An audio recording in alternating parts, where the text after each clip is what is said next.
Okay, good day, good noon, good afternoon, good evening.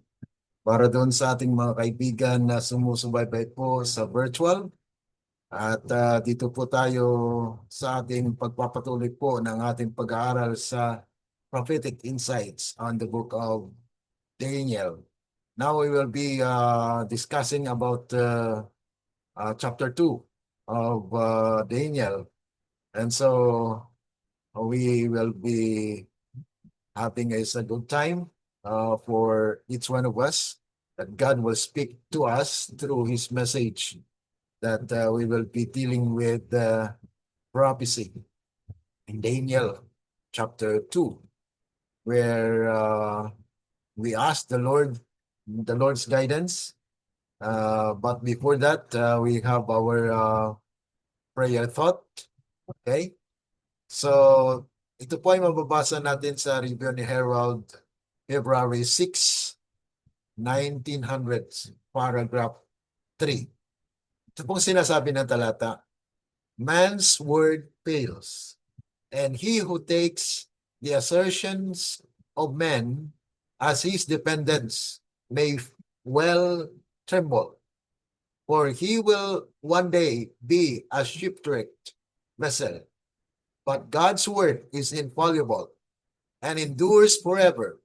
Christ declares, verily I say unto you, till heaven and earth passed, one jot or one title shall in no wise pass from the law, till all be fulfilled.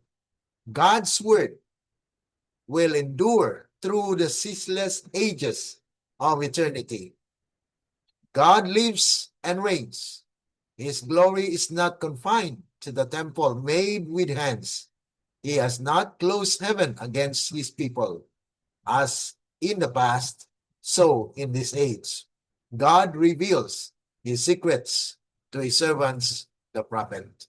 So, ito po yung ating prayer thought ng alam ko natin mga kapatid ay mahirap unawain yung mga prophecy, ngunit ang Panginoon po ay nagbigay sa atin na it was actually revealed to you through His prophet, na kung saan ay atin pong maunawaan ang mga propesiya na nakasulat po sa banal na kasulatan.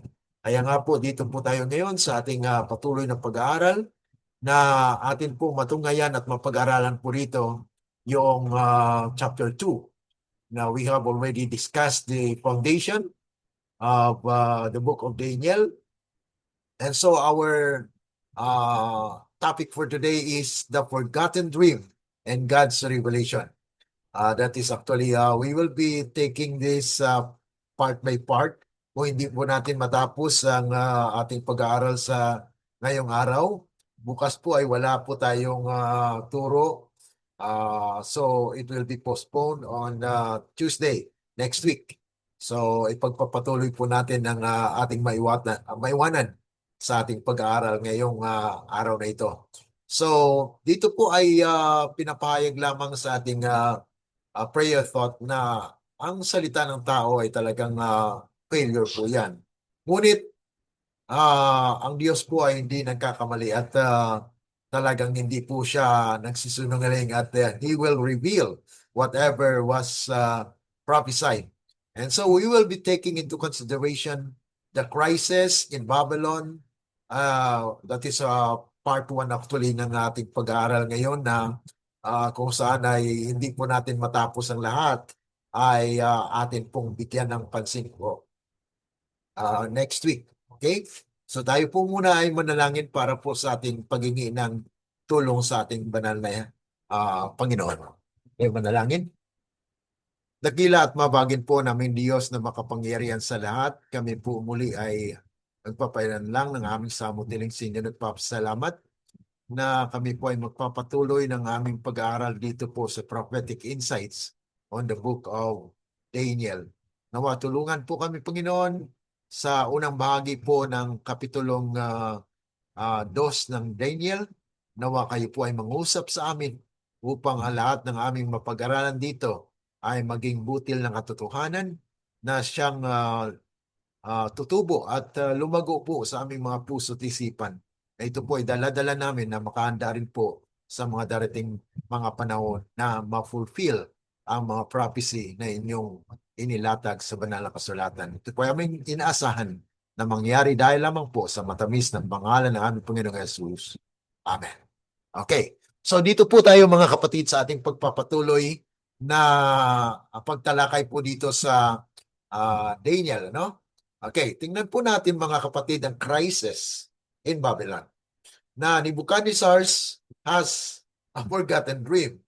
Dito po yung nagsimula actually yung banal na kasulatan na naitala po mga kapatid na mayroon pong problema. Ano po? At sinabi nga po dito sa banal na kasulatan na nagulumihanan po ang hari dahil nakalimutan niya at parang nabahala po siya kung ano po ang kaulugan ng kanyang panaginip. Ano po? At dito po nga ay sinasabi, and in the second year of the reign of Nebuchadnezzar. Ano pong nangyari? Nebuchadnezzar dreamed dreams wherewith his spirit was troubled and his sleep break upon him. So yan pong pauna na pinapakita po rito mga kapatid na mayroon pong problema at nagkaroon nga po ng panaginip itong si Nebuchadnezzar. So itong Daniel chapter 2 marks a major turning point in the book of Daniel. While chapter 1 natin pong na-demonstrate that God is faithful. Sa mga tapat din po mga kapatid. Ngunit dito po sa chapter 2 reveals God's sovereignty over the kingdoms of the world. The crisis begins with a dream that deeply troubled King Nebuchadnezzar. Unlike ordinary dreams, this dream was sent by God because it contained the prophetic outline of world history from Babylon to God's everlasting kingdom. So atin pong mapapansin na kung atin pong maunawaan ang background na the historical and biblical foundation of Daniel, ay doon po ay nagkaroon ng problema. Bakit? Nawasak po ang kaharian ng Jerusalem at nabiyag nga po ang bayan ng Diyos. Ngunit ay sa pamagitan po ng hari ng Babylonia ay pinakita ng Panginoon na hindi nagtatapos po ang kasaysayan ng Israel doon. Okay? Ang bayan ng Diyos. Kung saan ay mayroon po siyang panukala na mayroon po mga kasunod pa na mga pangyayari na dapat paghandaan. Ano po? Yet, in God's providence, the king was unable to remember the dream. So yun po ang naging problema dahil hindi niya nga po na alaman o hindi niya po maalala ang kanyang panaginip. Kaya nga po ay dito ay mapapansin natin na ito po ang nag-trouble or nagbigay bagabag po sa hari. Okay? So, ito po nga ang naging crisis na helplessness na kung saan ay pinakita po dito na walang iba na makapagpahayag po ng panaginip. Kaya ito po ay nag-prepare. Prepared the way for God's power to be revealed through Daniel. Kaya napakaganda mga kapatid yung panukala ng Panginoon na inihanda niya muna si Daniel at nagkaroon po ng test para sa kanya at mahanda po na maging clear po ang kanyang isipan upang kanyang maunawaan po yung mga propesiya na ihayag po ng Panginoon sa kanya. So dito po mga kapatid ay nagpatuloy sa pagtawag po ng Panginoon ng mga ng hari na kung saan ay pinatawag niya po yung mga wise men who were these wise men serving in the court of Nebuchadnezzar. Actually, ito po yung mga enchanters trained to keep the gods happy, magicians, sorcerers, keep people happy by warding off demons or evil spirits.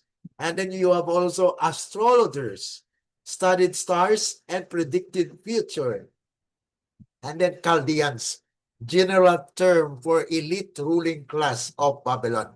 So yan po mga kapatid yung mga pinatawag po ng hari na kung saan ay ito nga po ang nangyari na nagkaroon po ng paggabag o bagabag ang hari. Ngunit ang nangyari po dito mga kapatid ay talagang wala pong makapagturo at sabi nga po nila ay sabihin ng hari kung ano pong panaginip. Ngunit ang problema nga po ay nakalimutan at hindi niya na maalala. Kaya nga po nag-utos po siya na lahat ng mga matatalino sa Babylonia ay patayin. Kaya umabot po ito kay Daniel. Kaya dito po sa unang bahagi mga kapatid, ay sinabi nga po sa verse 1, and in the second year of the reign of Nebuchadnezzar dreamed dreams wherein his spirit was troubled, and his sleep brake upon him. The dream impressed the king so deeply that he awoke, what? Disturbed, convinced it carried tremendous significance. However, the details of the dream were withheld from his memory mga kapatid. Kaya ito po ang talagang nagkaroon po ng bagabag sa isipan po ng hari. Kaya nga po, bagamat ang Biblia po ay hindi nagsasabi, the Bible does not explicitly state that God removed the dream from Nebuchadnezzar's mind. The narrative strongly indicates that this was part of God's purpose. Okay? So, ayun po yung purpose ng Panginoon. Ano po? Na nawala sa isip ni Nebuchadnezzar yung dream. Kaya, if the king had remembered the dream, the wise men might simply have offered their own interpretations. Di po ba? Kaya, kung halimbawa ay naalala po ng hari yon, ay ma-demonstrate po ng mga mighty men o wise men. Wise men yung kanilang magagawa to interpret the dream. But by withholding the dream itself, God demonstrated that only He could reveal both the dream and its meaning. Kaya dito po ay pinapakita na nandito po yung control ng Panginoon. Ano po? At siya po ang nakakaalam ng mga pangyayari. Kaya sabi rito mga kapatid, sa Spirit of Prophecy, Ellen G. White writes, in the history of nations, the student of God's Word may behold the literal fulfillment of divine prophecy. That is Prophet and Kings 499. So, bagamat dito po sa panaginip ni Nebuchadnezzar, ay makikita po natin na para bagang walang makapag pahayag nito. Ngunit, yun po mga kapatid ay hinihanda ng Panginoon si Daniel. While the king was looking with anxious foreboding into the future, the Lord in mercy gave him a dream concerning the rise and fall of kingdoms. So that is where God actually has a purpose to reveal what will happen next after they have captivated, or the Jews had been in captivity. What next? What will happen to them then? So yun po yung mga katanungan. Kaya God exposed the powerlessness of Babylon's wisdom. So pinakita po dito ng Panginoon mga kapatid na wala po talagang kakayanan ang tao sa mga pangyayari sa hinaharap. Nebuchadnezzar summoned magicians, astrologers, sorcerers, Chaldeans. These represented the highest intellectual and religious authorities of Babylon. So pinatawag po lahat lahat po ng mga matatalino dyan sa Babylonia. At kaya nga po ay expecting that they can give the dream and its interpretation. But no one, okay? None could reveal either the dream or its interpretation. Kaya ang kanila lang po makakaya ay pag-interpret kung sasabihin po ng hari kung ano ang panaginip. So they can only interpret but cannot reveal what was the dream. That's why Nebuchadnezzar was raged. Nagalit po siya, mga kapatid. Kaya sabi po rito, there is not a man upon the earth that can shew the king's matter. There is none other that can show it before the king except the gods whose dwelling is not with flesh. So, mayroon pong tinatawag na pag-amin, recognition, na these wise men recognize that they don't have power over those secret things. Ngunit ang Biblia po ay talagang tahasang nagsasabi po sa Amos 3:7 that surely will God not do anything unless He will reveal them to His prophet. So only the living God who dwells with His people can reveal hidden things. Therefore, it is an opportunity for who? For Daniel now to be disclosed. Naipakita po dito, mga kapatid, na siya po ay isa sa wise men ng Panginoon na pinagkalooban po ng kapangyarihan. Okay, so this is where an identification of the person who is of God, na mayroon po siyang Diyos. Kaya human wisdom has limits. Okay? Ang kaalaman ng tao ay may limitasyon, mga kapatid. So Babylon was the intellectual center of ancient world. It excelled in astronomy, mathematics, architecture, literature, and religious philosophy.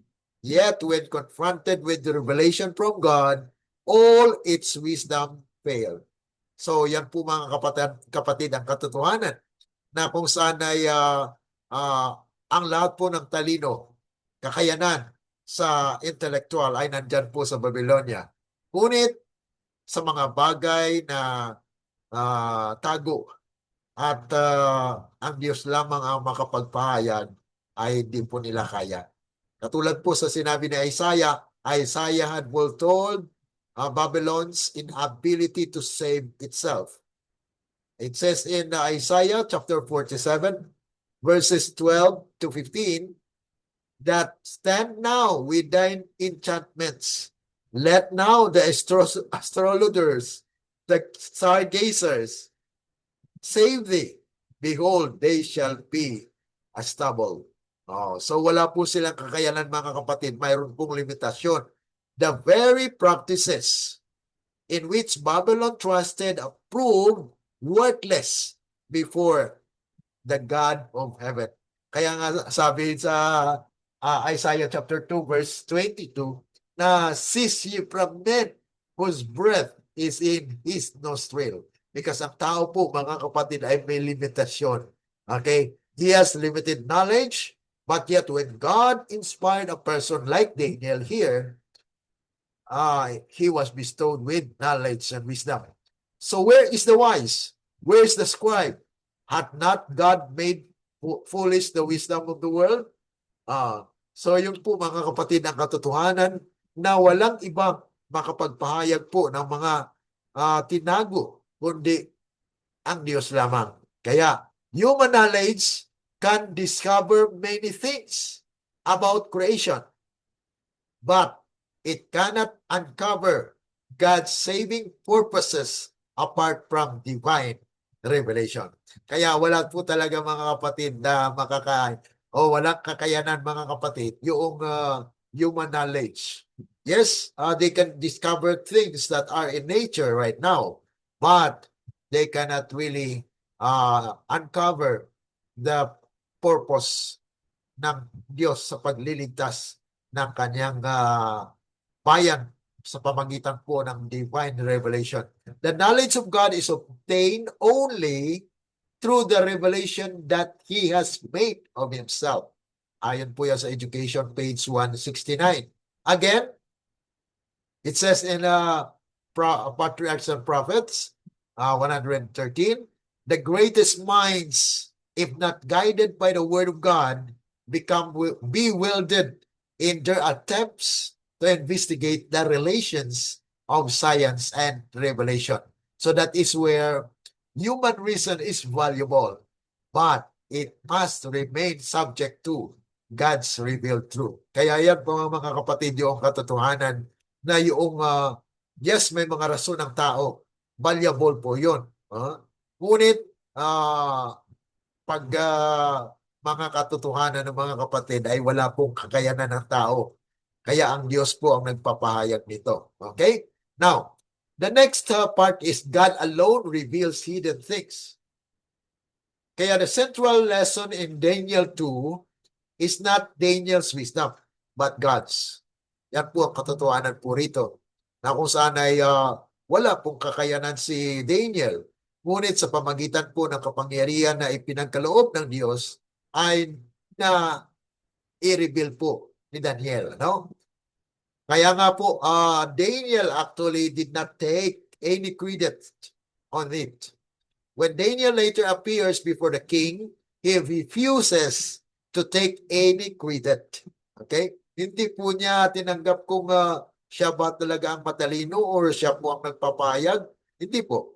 Kinilala niya po mga kapatid yung kakayanan na ipinagkaloob ng Diyos sa kanya. Ibig sabihin, he exclaimed that it is God who revealed the truth. Kaya sabi niya po mga kapatid sa Daniel chapter 2 verse 28, but there is a God in heaven that revealeth secrets. So ibig sabihin mga kapatid, ng missionary endeavor na po o gumagawa na si Daniel sa pagka-misyonaryo. Again, the secret was revealed unto Daniel in a night vision. Daniel understood that prophecy belongs to God alone. So, kung tayo po ay meron ng kaugnayan sa Diyos, ibig sabihin mga kapatid, ang propesya ay pinoprovide para tayo po ay makapaghanda. Okay? Na ano ang dapat nating mga gagawin.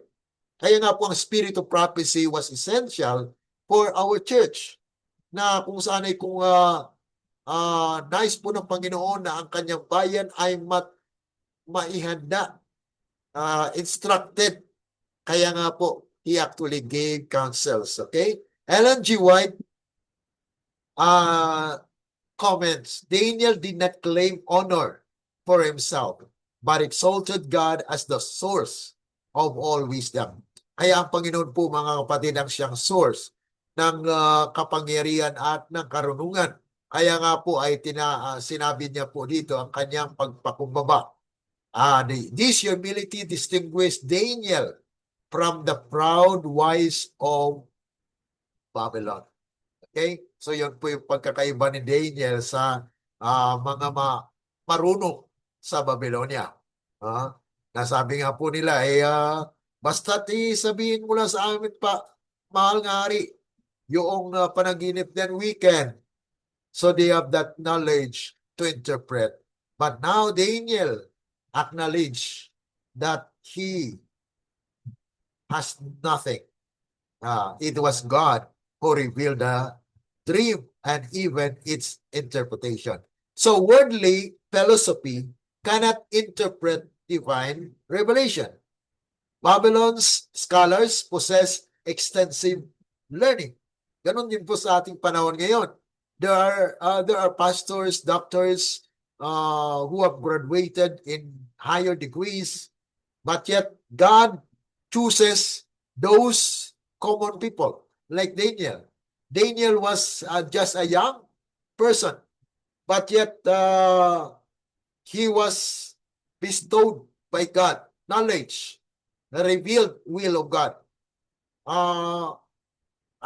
Alam niyo mga kapatid, they studied astrology, omens, occult science, ancient literature, yet they could not understand God's message.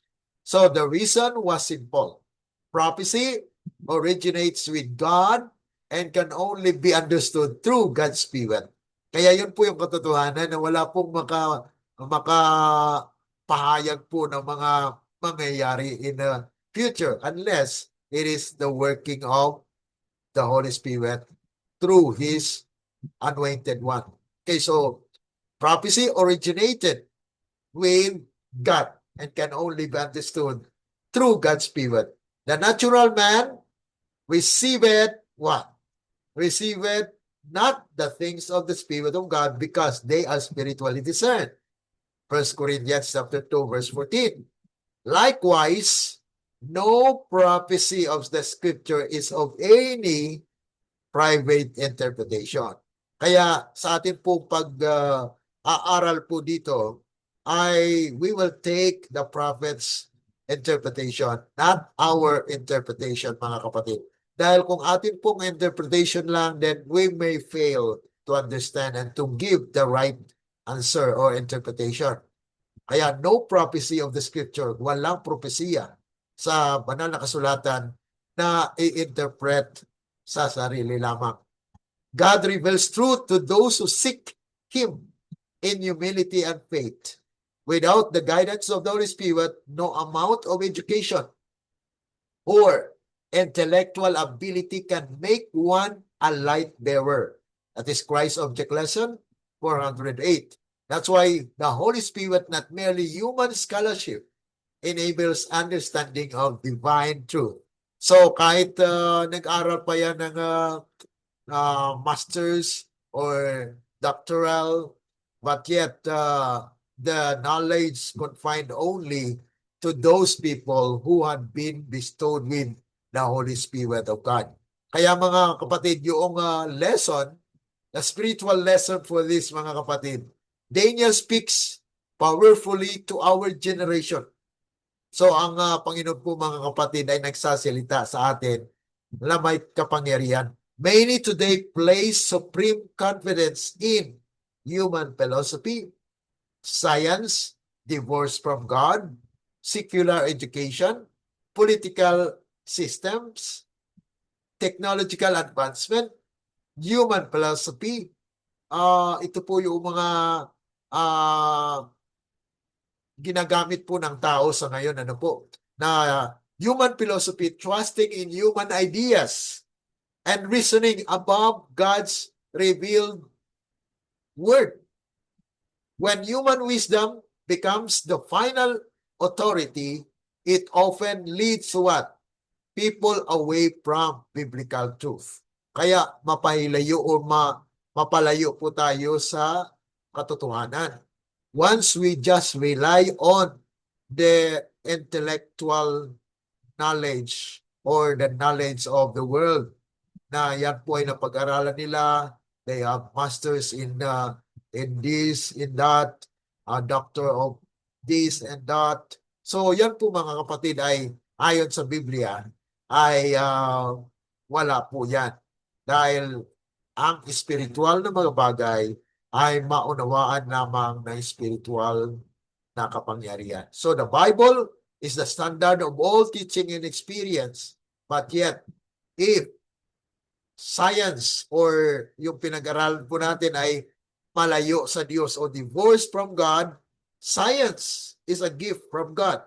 But when it excludes the Creator and denies His word, it can foster unbelief and naturalistic explanations that leave God out.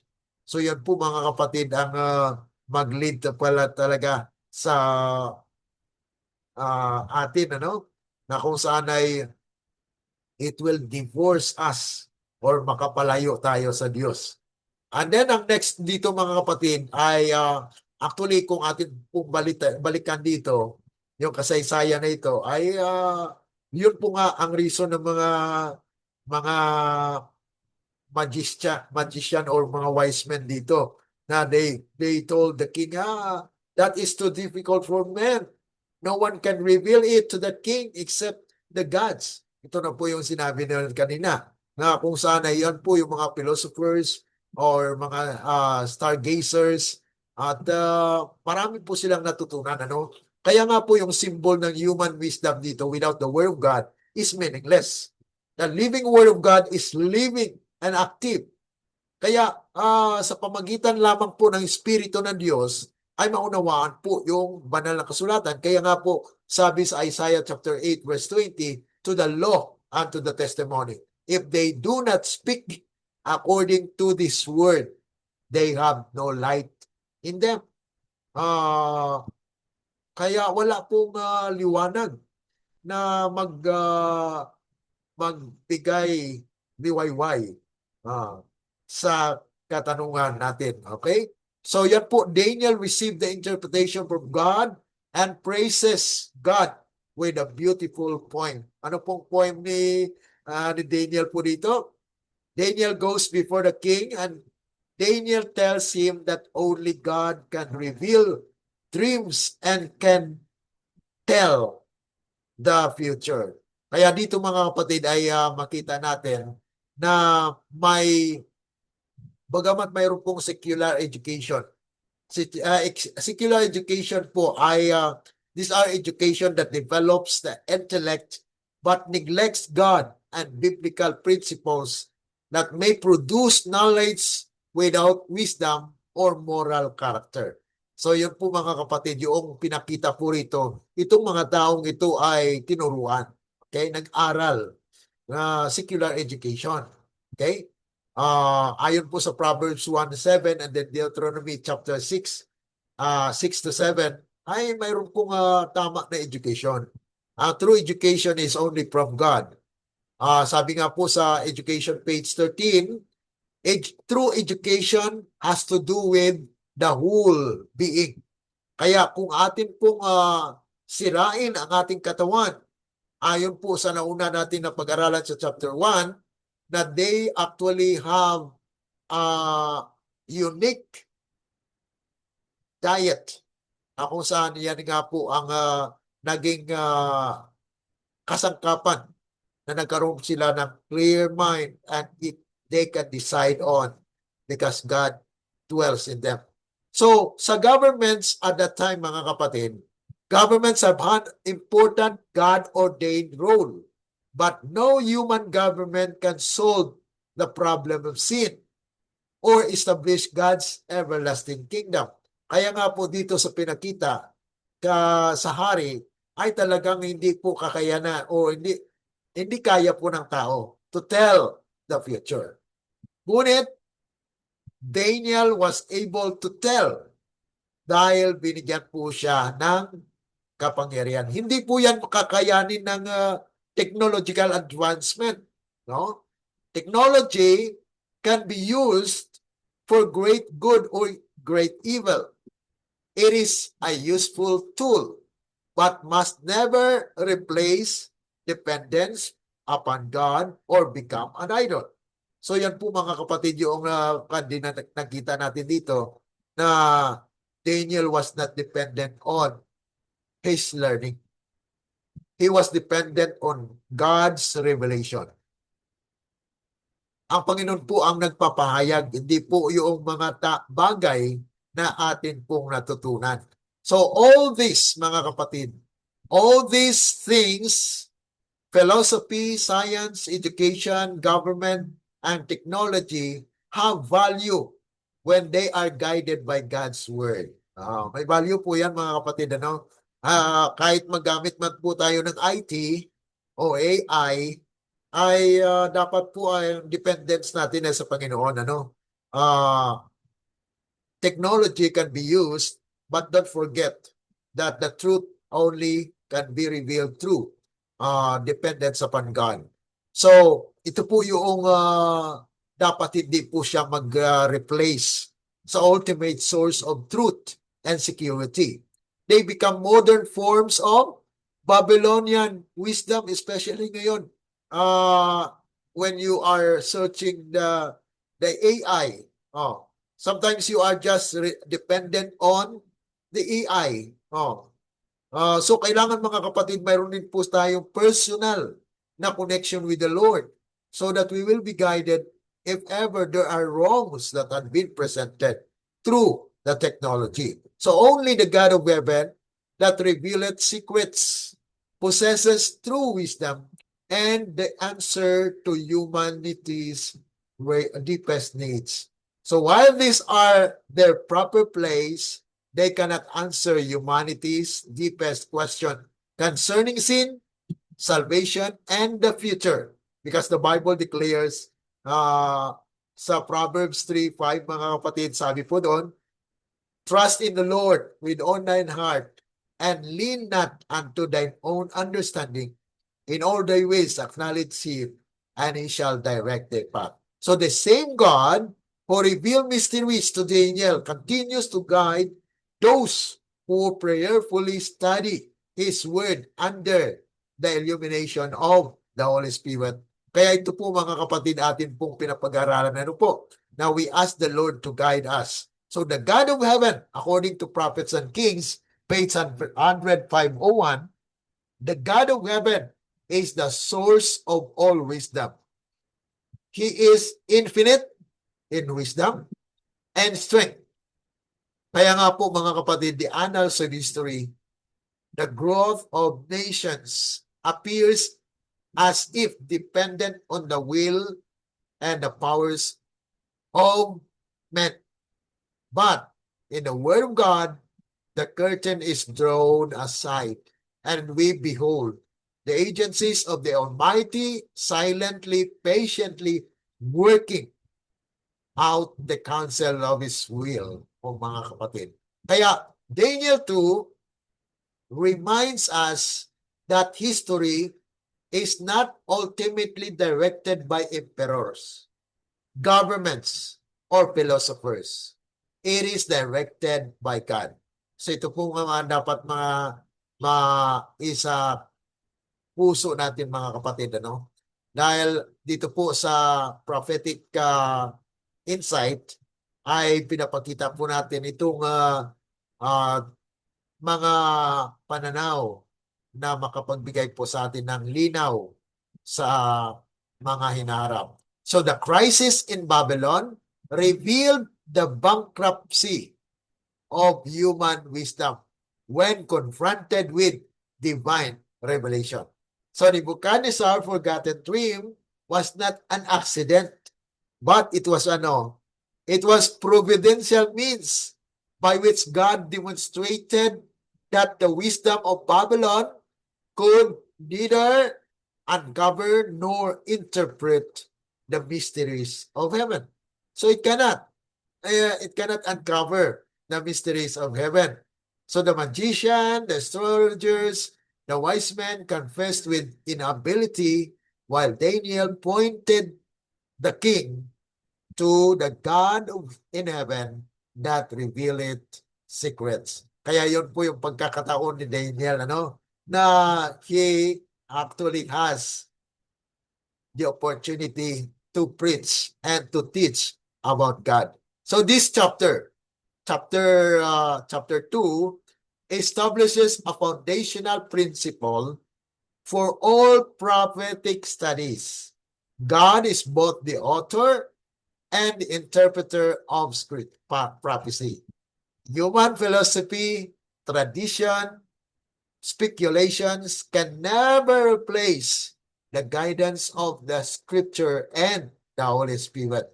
So as in Daniel's day, God entrusts His secrets not to the proud or self-sufficient, but to those humble servants who seek Him in faith. Thus, Daniel 2 invites every student of prophecy to depend not upon human wisdom, but upon the wisdom that comes from above. Kaya nga po mga kapatid, sabi sa Prophets and Kings, the dream was given by the Lord Himself, and the wise men of Babylon were unable to reveal it because God had hidden it from them. So dito po mga kapatid, Ellen G. White emphasizes that the dream was designed to demonstrate the superiority of divine wisdom over all earthly learning. Kaya mga kapatid, pagkatapos na ito po ang nangyayari, ano pong response ni Daniel? Daniel actually pray before revelation. Kaya bago po man siya po mga kapatid na nagbigay nitong panaginip ni Nabucodonosor, Nebuchadnezzar, ay nagpray muna siya sa Panginoon. When King Nebuchadnezzar decreed that all the wise men of Babylon should be executed because they could not reveal and interpret his dream, Daniel faced what appeared to be an impossible situation. So hinaharap niya ang imposible na mga bagay na sinabi niya na, give us 3 days that we may pray to God what the dream was. So ito po mga kapatid, parang imposible, but Daniel is moving on his feet and on his knees to pray to God. That's why it is somewhat magpanic tayo mga kapatid, ano? Yet instead of panicking or relying upon his own wisdom, he turned immediately to God. Daniel understood that human ability could never solve a divine mystery. Therefore, his first response was prayer. So talagang ito pong ginawa ni Daniel, ano po, na he actually wants to tell the king about this dream. But before that, he actually asked the Lord. This experience teaches one of the greatest principles in all the scripture. Before God reveals his truth, he calls his people to what? To seek him in humble, united prayer. Kaya nga po dito mababasa natin sa chapter 2 verse 17, then Daniel went to his house and made the thing known to Hananiah, Mishael, and Azariah, his companions. So he shared the burden. Ito po yung respond niya with faith. Instead of fear, he prayed to the Lord. Daniel did not waste time in panic or despair. Neither did he trust his own intelligence.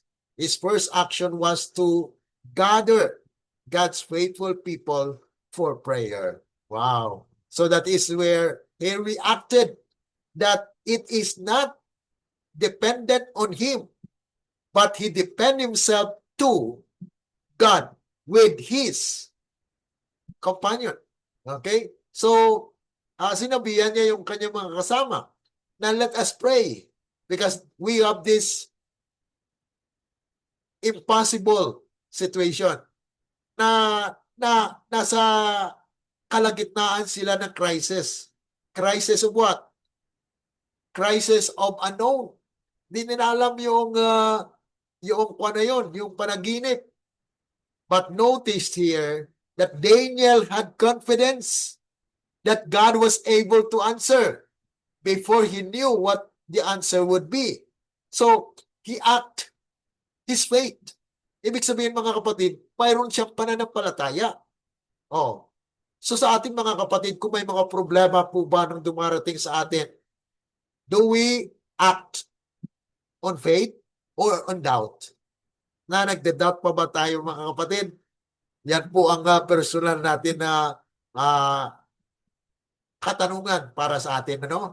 Sabi nga po sa Psalms 46 verse 1, God is our refuge and strength, a very present help in trouble. If you are troubled, kapatid, lumapit sa Panginoon. We know faith always looks beyond the crisis to the God who controls the crisis. Kaya nga po ang talagang ginawa po ni Daniel, ano? Daniel gathered his companions for earnest prayer. Sabi po sa Daniel 2:18, that they would desire mercies of the God of heaven concerning this secret. So humingi sila ng kaawaan o kaawa sa Panginoon na i-reveal sa kanila kung ano ang panaginip ng hari dahil ang kanilang buhay ay nasa pitag o in danger, mga kapatid. So Daniel understood that this was not merely his personal problem. Hindi lamang yan ay problema po niya, kundi it concerned also what? It concerns God's honor. Dahil nagpakilala na po sila na sila po ay alagad ng Diyos, na sila ay kumakain ng hindi ayon doon sa pagkain ng hari, na Daniel actually has stand firm on his desire not to take any food that is not in accordance with God's will. So therefore, he invited his three, no? Dito po ay si Daniel ay talagang invited the three faithful companions to unite with him in prayer. This is one of the earliest examples in Scripture of united prayer for divine guidance. Kaya nga po, their prayer was united, humble, earnest, completely dependent upon God, mga kapatid. Kaya napaka maliwanag po nito na prinsipyo na kung saan ay dapat po magkaroon ng unity. So great prophetic understanding begins with prayer. So ang malaking makaulang pagkaunawa ay nag-uumpisa sa panalangin. Daniel received the greatest prophetic revelation recorded in the Old Testament.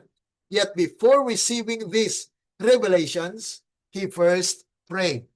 So, bago po ang revelation ay prayer muna.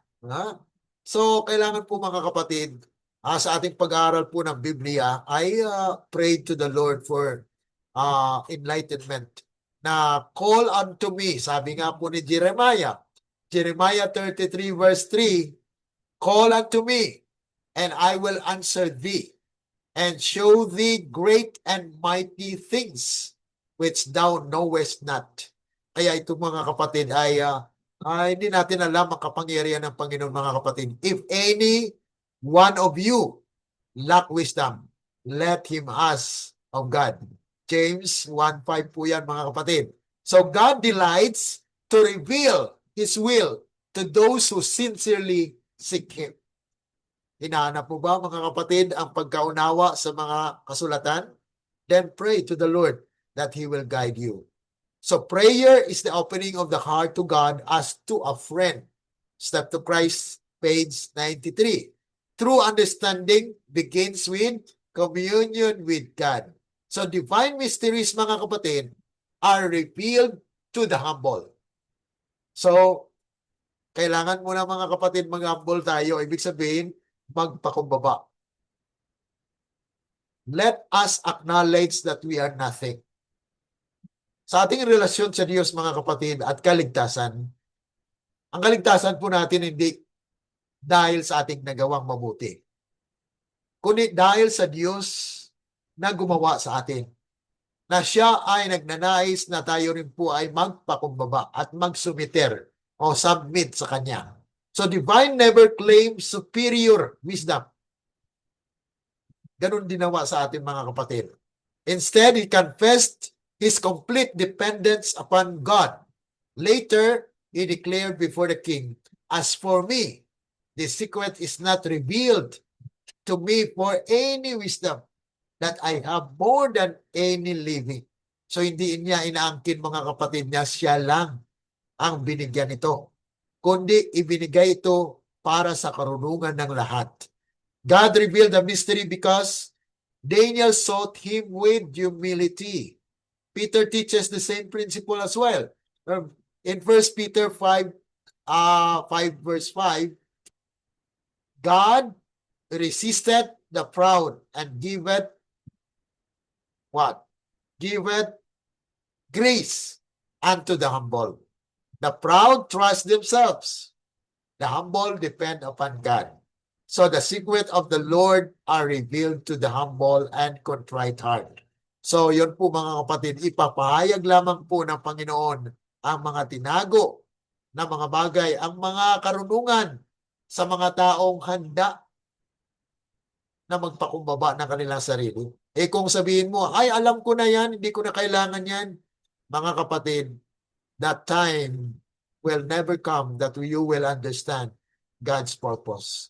So corporate prayer precedes divine revelation as well, mga kapatid. So akin lang po talagang binigyan diin po, mga kapatid, yung response ni Daniel sa crisis or sa circumstances. Una, he actually reacted, pray. And then he gathered his companion. Okay? And then ano pa po mga kapatid? Ito po ay yung pagpapahayag lamang, mga kapatid, na ang lesson dito, power of united prayer. Daniel did not pray alone. He invited Hananiah, Mishael, and Azariah. Together they sought God's mercy. Kaya ganun din po mga kapatid yung halimbawa sa New Testament. Ano po? Sa Acts chapter 1 verse 14, the disciples continued with one accord in prayer before Pentecost. So bago pa man sila makatanggap po ng Banal Espiritu, sila po ay nagkaisa na manalangin. Si Jehoshaphat din po mga kapatid sa 2 Chronicles chapter 23 to 17. The nation gathered together in prayer before God gave them victory.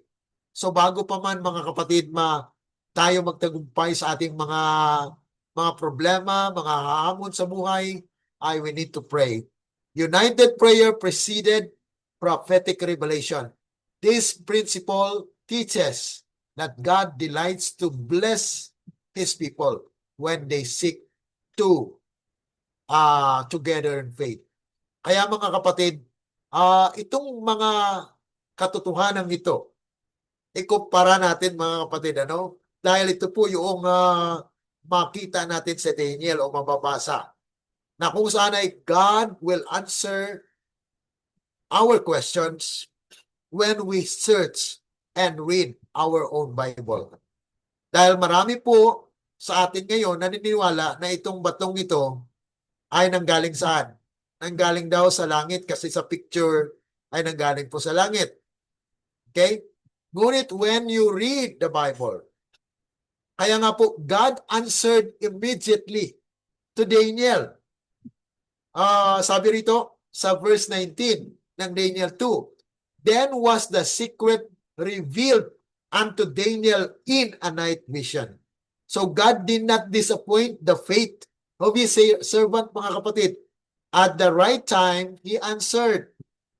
Notice that Daniel first praised God before speaking to the king. He gave God the glory before receiving public recognition. Blessed be the name. Yan po yung sinabi niya sa verse 20. Ano po? Kaya binabaybay po natin yung mga teksto dito sa Daniel chapter 20, chapter 2, verse 20, na gratitude always follows genuine answers to prayer.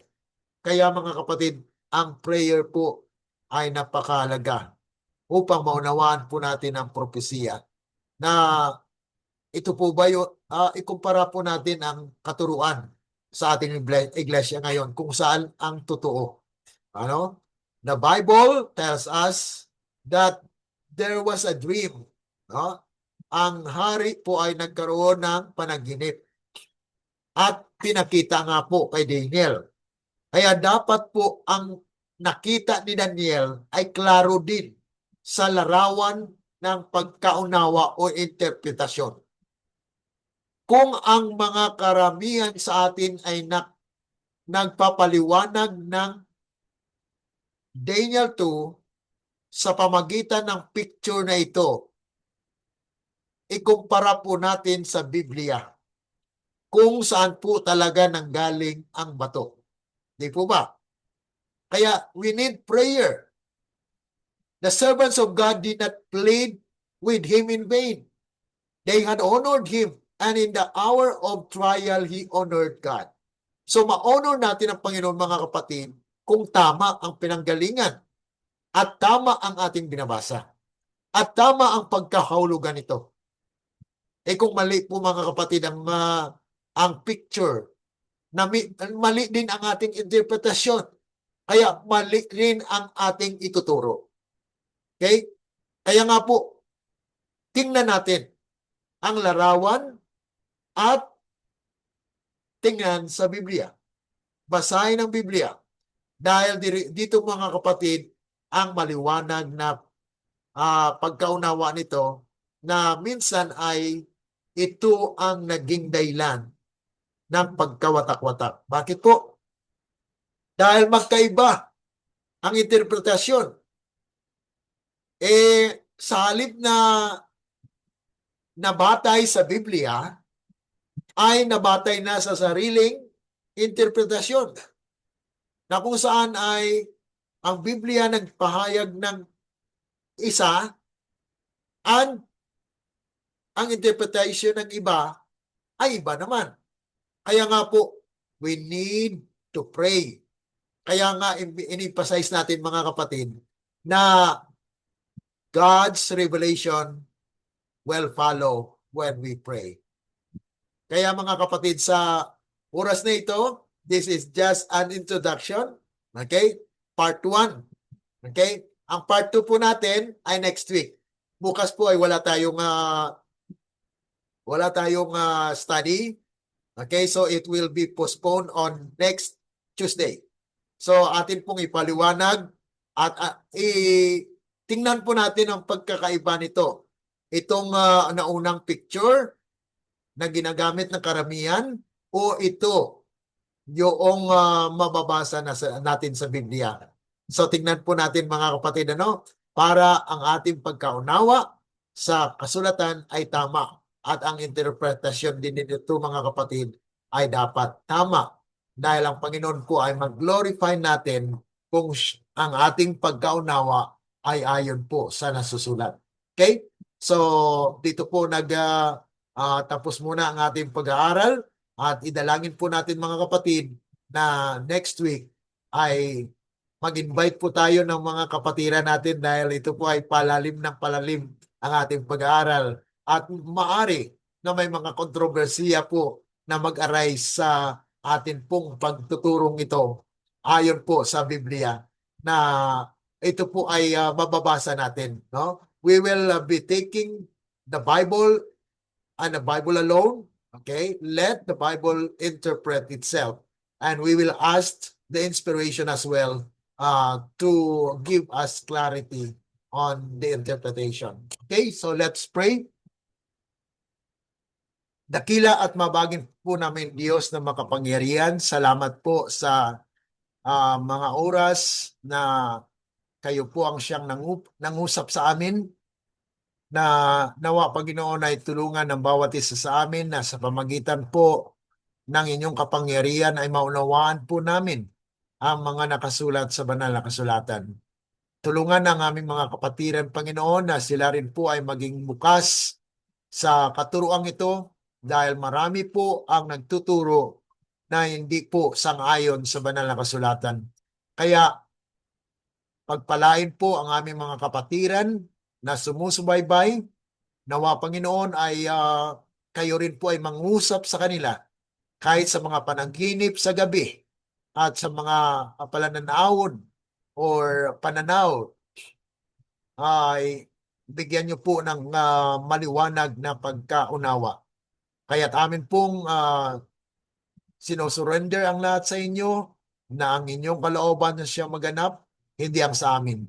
Kaya we submit everything to your hands, O God, that through these prophetic insights in the book of Daniel, our brothers and sisters will identify your message and they will believe whatever it will be because you are calling them to believe. Thank you so much, O God, for everything. Dismiss us with thine power. Dismiss us with thine love and in mercy. We ask all these things in the love of the Lord Jesus. Amen. Let the words of our mouth and the meditations of our hearts be acceptable unto thine sight, O Lord, our strength and our Redeemer. Amen. Amen. Okay, God bless sa ating mga kaibigan, mga kapatid na sumusubaybay po. Maraming salamat po sa inyo at may God bless you and protect you throughout your day. God bless you and good day. Goodbye.